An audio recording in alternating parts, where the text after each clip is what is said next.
ในตอนบ่ายของวันที่2กรกฎาคม2026อยู่ที่ห้องประชุมคณะโฆษณาอบรมแขวงได้จัดกองประชุมสรุปเวียกงาน6เดือนต้นปีและวางทิศทาง6เดือนท้ายปี2026โดยการเป็นประธานของท่านวันไซเงียจันทศรหัวหน้าคณะโฆษณาอบรมแขวงมีคณะโฆษณาอบรมและพนักงานรัฐกรเข้าร่วมรับฟัง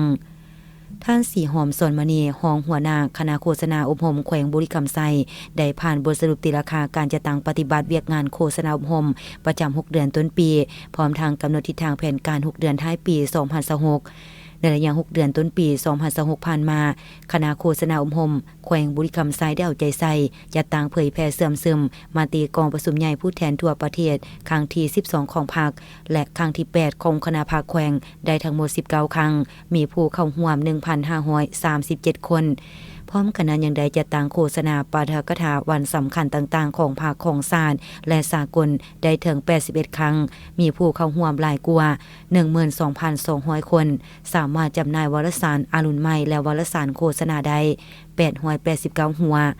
นอกจากนี้ยังได้เปิดสุดเหียนสนับสนุนให้มหาชนผู้ก้าวหน้าเพื่อขยายเข้าภาคคันแขวงสุดที่2มีผู้เข้าร่วม42สหายและคันเมือง1ครั้งมี5สหาย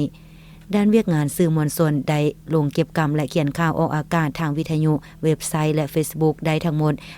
562ข่าวผลิตรายการบริคำไซพัฒนาส่งทางโทรภาพแห่งชาติ21ได้12บทและได้เปิดเครื่องส่งออกอากาศวิทยุได้480ชั่วโมงความเอา50ส่วน100ของพื้นที่ทั่วแขวงโดยรวมแล้วสภาพแนวคิดของพนักงานราชการแม้นมีความอุ่นเอียนทุนเที่ยงตั้งหน้าปฏิบัติหน้าที่เวียกงานได้รับผลสำเร็จจากนั้นก็ได้รับฟังการผ่านคำสั่งของเจ้าแขวงเลขที่12ทับคบสลงวันที่17สิงหาคม2019ว่าด้วยการเพิ่มทวีการจัดตั้งปฏิบัติดำรัสของรัฐบาลเกี่ยวกับจรรยาบรรณและโมงเวลาของการเฮ็ดเวียกของพนักงานราชการ